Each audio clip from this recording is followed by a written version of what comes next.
Hello everyone, आज हम political science paper 2 के कुछ इम्पॉर्टेंट क्वेश्चंस देखेंगे। ये क्वेश्चंस दोनों ही मीडियम में हैं, हिंदी और इंग्लिश दोनों में। अगर आप चैनल पर नए हैं तो चैनल को सब्सक्राइब कर लीजिए for all the daily political science video updates. और अगर आपको चैनल टेलीग्राम में जुड़ना है तो लिंक डिस्क्रिप्शन में दी हुई है, वहाँ जाकर आप चैनल से जुड़ सकते हैं। ये मेरे बारे में कुछ इन्फॉर्मेशन है, देखते हैं क्वेश्चंस क्या हैं। फर्स्ट क्वेश्चन है, revolutions are engines of history, who said this? क्रांतियां इतिहास का इंजन है, यह किसने कहा? ए अरिस्टोटल ने, बी हीगल ने, सी कार्ल मार्क्स ने, डी लेनिन ने। इसका सही आंसर क्या होगा? देखिए, इसका करेक्ट आंसर है ऑप्शन सी। कार्ल मार्क्स का ये स्टेटमेंट है कि revolutions are engines of history. ये क्वेश्चन कई तरीके से पूछा जाता है, जैसे कि जहाँ पर इंजन लिखा हुआ है यहाँ पर लोकोमोटिव भी लिख करके आता है, या फिर driving force. Revolution are driving force of the history, ये किसका स्टेटमेंट है? इस तरह से ये क्वेश्चन एग्जाम में पूछा गया है। देखते हैं नेक्स्ट क्वेश्चन क्या है। सेकेंड क्वेश्चन है, it is better to be vague than irrelevant, this view point is represented by whom? अप्रासंगिक से अस्पष्ट होना बेहतर है, यह दृष्टिकोण किसके द्वारा दर्शाया गया है? A post structuralist, B structuralist, C behaviouralism, D post behaviouralism. पोस्ट संरचनावादी, संरचनावादी, आचरण, पद व्यवहारवाद। इसका सही आंसर क्या होगा? आप वीडियो को पॉज किया करिए और अपने आंसर्स लिखा करिए, जिससे कि लास्ट में आप देख सकें कि आपने कितने क्वेश्चंस के आंसर बिल्कुल सही किए हैं। और कमेंट में भी बिल्कुल मेंशन किया करिए कि आपने कितने क्वेश्चंस के आंसर सही दिए हैं। देखिए, इसका सही आंसर है ऑप्शन डी, पोस्ट बिहेवियरिज्म ये व्यू पॉइंट देता है। देखिए, थर्ड क्वेश्चन है, Who is considered as the chief advocate of matriarchal theory of the origin of the state? राज्य की उत्पत्ति के मातृ सत्तात्मक सिद्धांत के प्रमुख अधिवक्ता के रूप में किसे माना जाता है? ए ऑस्टिन को, बी एक्वानास को, सी मैक्लेनान को, डी प्लेटो को। जैसे कि स्टेट की ओरिजिन के लिए बहुत तरह की थ्योरीज दी गई हैं वेरियस थिंकर्स के द्वारा।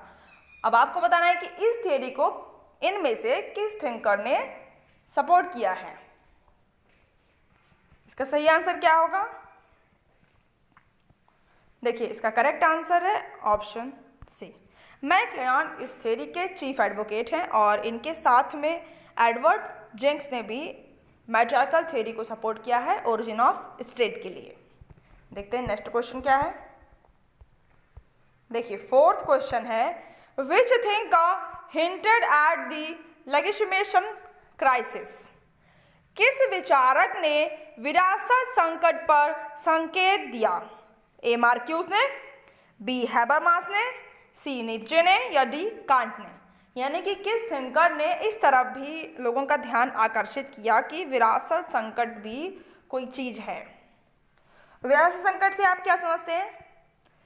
जैसे कि इसमें डिक्लाइन होता है कॉन्फिडेंस ऑफ एडमिनिस्ट्रेटिव फंक्शंस में, लीडरशिप में भी कमी आती है और इंस्टीट्यूशंस में। इसका सही आंसर है ऑप्शन बी।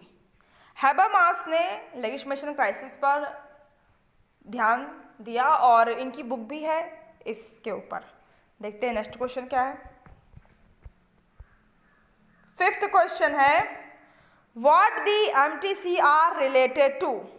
MTCR किससे संबंधित है? ए मिसाइल से, बी सैटेलाइट से, सी न्यूक्लियर बॉम्ब से, डी कम्युनिकेशन नेटवर्क से। इसका सही आंसर क्या होगा? MTCR आपको पता ही क्या है, इसका फुल फॉर्म क्या है? देखिए, इसका सही आंसर है ऑप्शन ए।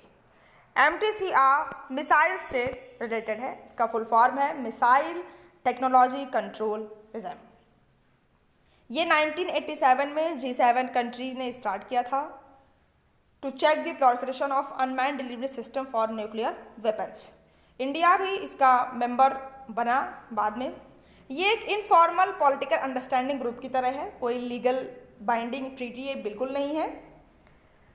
देखते हैं नेक्स्ट क्वेश्चन क्या है।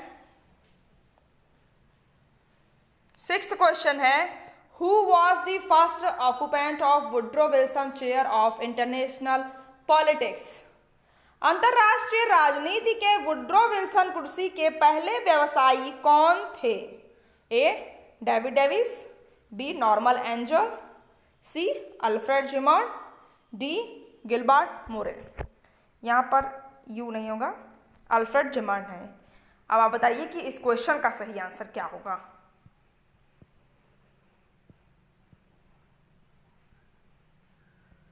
देखिए इसका सही आंसर है ऑप्शन सी, अल्फ्रेड जिमर्ड ही फर्स्ट ऑक्यूपेंट थे वुड्रो विल्सन चेयर के। 7th क्वेश्चन है, among the various types of questions asked during the question hour in the parliament, what are the starred questions? संसद में प्रश्नकाल के दौरान पूछे गए विभिन्न प्रकार के प्रश्नों में तारांकित प्रश्न क्या हैं? ए these questions are to be answered in writing, इन प्रश्नों का उत्तर लिखित रूप में दिया जाना है। B these questions are to be answered orally, इन सवालों का जवाब मौखिक रूप से दिया जाना है। C special questions of public interest, जनहित के खास सवाल। D questions related to monetary matters, जनहित के विशेष प्रश्न।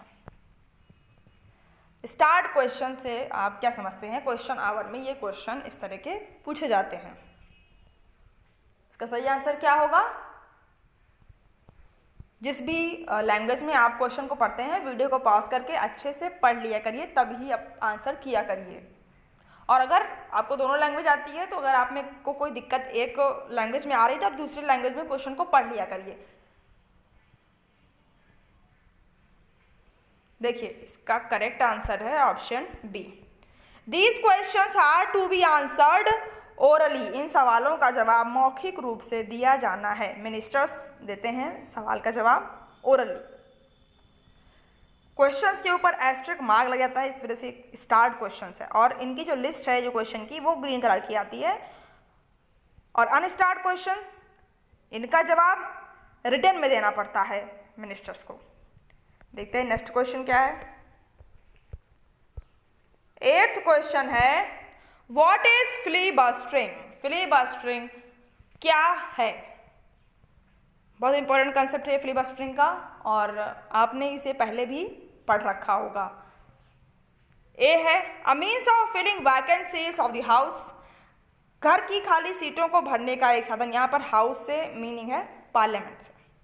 बी है a means of defining electoral district for political gains, राजनीतिक लाभ के लिए चुनावी जिले को परिभाषित करने का एक साधन।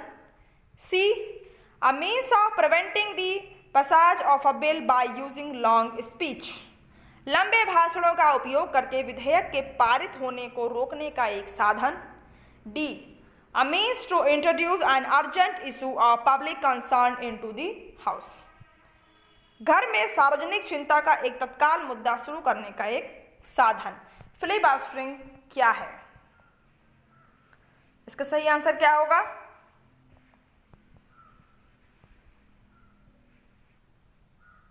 देखिए इसका करेक्ट आंसर है option c, a means of preventing the passage of a bill by using long speech. लंबे भाषणों का इसमें उपयोग किया जाता है कि कोई विधेयक अगर पारित हो रहा है तो वो ना पारित हो पाए, स्पीच को वहाँ पर जो मेंबर्स हैं वो बहुत बड़ी कर देते हैं अपने, उसी को कहते हैं फिलिबस्टरिंग। 9th क्वेश्चन है, who was the chairman of the state committee of the constituent assembly? संविधान सभा की राज्य समिति के अध्यक्ष कौन थे? ए जवाहरलाल नेहरू, बी JB कृपलानी, सी राजेंद्र प्रसाद, डी VB पटेल, वल्लभ भाई पटेल। बहुत सारी कमिटीज़ बनी थी कॉन्स्टिट्यूएंट असेंबली में, आपको बताना है कि स्टेट कमेटी के चेयरमैन कौन थे इनमें से। इसका सही आंसर क्या होगा? और इस तरह के क्वेश्चन देखिए एग्जाम में आते भी हैं मैच द फॉलोइंग के फॉर्म में। वेरियस कमिटीज़ दी होती हैं, 4 कमेटी आपको दे देता है और हर कमेटी के अध्यक्ष से आपको मैच करना होता है कि किस कमेटी को किसने अध्यक्षता की थी।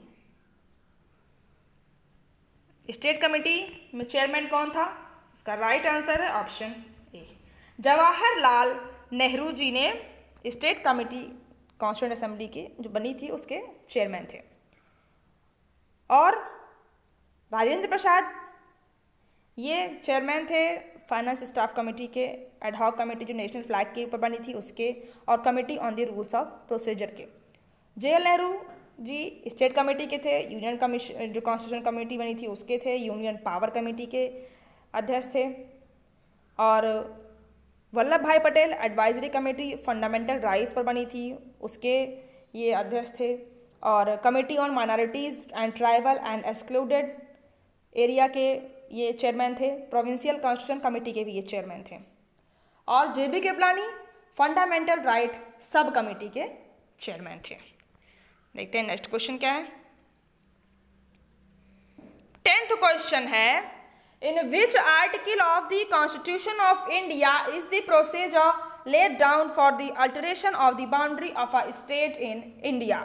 भारत के संविधान के किस अनुच्छेद में भारत में किसी राज्य की सीमा के परिवर्तन के लिए निर्धारित प्रक्रिया है? ए आर्टिकल 1 में, आर्टिकल 2 में, आर्टिकल 3 में, शेड्यूल 1 में। अनुच्छेद 1, अनुच्छेद 2, अनुच्छेद 3 और या फिर अनुसूची 1 में। इसका राइट आंसर क्या होगा? देखिए इसका करेक्ट आंसर है ऑप्शन सी, आर्टिकल 3 में। 11th क्वेश्चन है, विच political scientist is associated with the thesis of development of under development?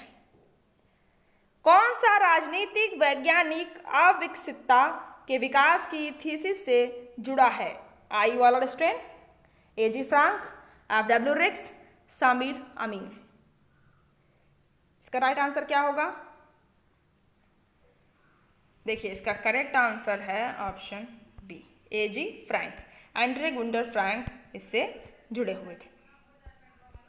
12th question है, who has put forward the concept of social capital? सामाजिक पूंजी की अवधारणा को किसने सामने रखा है? इनमें से आपको बताना है। जॉन रॉस हैं, डेविड मिलर हैं, पटनाम हैं और पैट्रिक बुचनन हैं।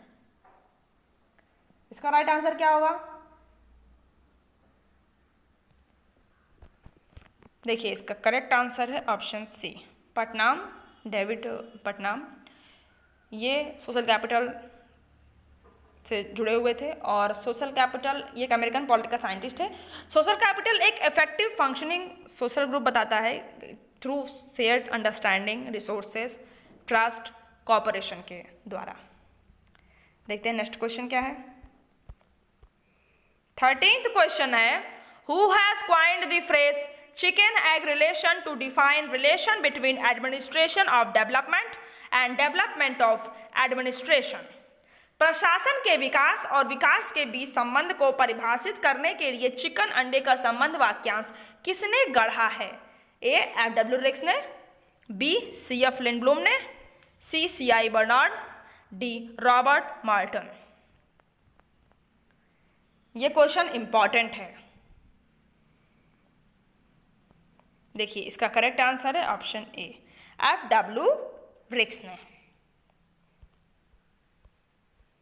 14th क्वेश्चन है, which article of the constitution of India provides for reservation of 1/3 seats for women in the elections to the panchayats? Bharat के संविधान के किस अनुच्छेद में पंचायतों के चुनावों में महिलाओं के लिए 1/3 सीटें आरक्षित करने का प्रावधान है?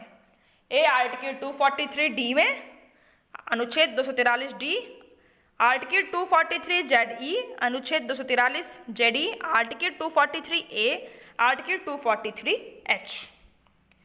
किस अनुच्छेद में महिलाओं के लिए आरक्षण है पंचायती चुनाव में? 1/3 सीटें। ये प्रीवियस ईयर में क्वेश्चन आया हुआ है और बहुत इंपॉर्टेंट क्वेश्चन है ये। देखिए इसका करेक्ट आंसर है ऑप्शन ए। आर्टिकल 243D, अच्छे से इसे याद कर लीजिए, और इसी आर्टिकल में पंचायत के चुनाव में महिलाओं के लिए 1/3 सीटें आरक्षित करने का प्रावधान है। 15th क्वेश्चन है, विच committee of the parliament scrutinizes in detail the report of the comptroller and auditor general of India? संसद की कौन सी समिति भारत के नियंत्रक और महालेखा परीक्षक की रिपोर्ट की विस्तृत रूप से जांच करता है? ए, बिजनेस एडवाइजरी कमेटी करती है, व्यापार सलाहकार समिति। बी, एस्टिमेट्स कमेटी समिति का अनुमान लगाती है। सी, पब्लिक अकाउंट्स कमेटी लोक लेखा समिति। D, papers laid on the table committee, table committee पर रखे गए कागजात। ये वेरियस कमिटीज हैं, एस्टिमेट्स हैं, पब्लिक अकाउंट कमेटी है, paper laid on the table committee है, बिजनेस एडवाइजरी कमेटी है। इसका सही आंसर क्या है? कौन सी कमेटी CAG के रिपोर्ट को विस्तृत रूप से जांचती है? बहुत आसान क्वेश्चन है ये। इसका करेक्ट आंसर है option c, public accounts committee, लोक लेखा समिति। 16th क्वेश्चन है, who described democracy as the tyranny of the majority? किसने लोकतंत्र को बहुमत का अत्याचार बताया? ए, लॉर्ड एक्टन ने। बी, कुहन ने। सी, बुर्क ने। डी टॉकवेल ने। मैथ द फॉलोइंग के फॉर्म में ये क्वेश्चन एग्जाम में आया हुआ है एक बार। देखिए इसका राइट आंसर है ऑप्शन डी टॉकवेल ने डेमोक्रेसी को टायरनी ऑफ मेजॉरिटी बताया है। देखिए आज क्वेश्चंस इतने ही थे। अगर आपको क्वेश्चन सीरीज अच्छी लगी है तो आप लाइक करिएगा, और एक proper test series political science paper 2 की आपके लिए लाई गई है। अगर आपने क्वेश्चंस लगाने हैं सिर्फ पेपर 2 के और मिक्स, यूनिट वाइज नहीं, मिक्स आपको लगाने हैं, तो आप नीचे व्हाट्सएप नंबर दिया गया है, आप व्हाट्सएप कर सकते हैं। उसकी कॉस्ट 150 है। और कमेंट करिए कि आज आपके कितने क्वेश्चंस के आंसर सही हुए हैं, और कहीं पर कोई डाउट है तो आप उसे भी कमेंट मेंशन करिए कि आपको कहाँ पर क्या डाउट है। और इस वीडियो को अपने अनुसार फ्रेंड्स के साथ शेयर करिए जो UGC नेट पॉलिटिकल साइंस की तैयारी कर रहे हैं या फिर किसी कॉम्पिटिशन एग्जाम की तैयारी कर रहे हैं, पॉलिटिकल साइंस सब्जेक्ट से एंट्रेंस एग्जाम की तैयारी कर रहे हैं। आप उनको ये वीडियो ज़रूर शेयर करिएगा। इस चैनल पर अगर आप नए हैं तो चैनल को सब्सक्राइब कर लीजिए for all the political science video updates. Subscribe के बटन बगल बेल आइकन दिया होगा, उसे आप प्रेस कर लीजिए, जिससे आपको लेटेस्ट वीडियो की नोटिफिकेशन ईजिली अवेलेबल हो जाएगी। Thank you.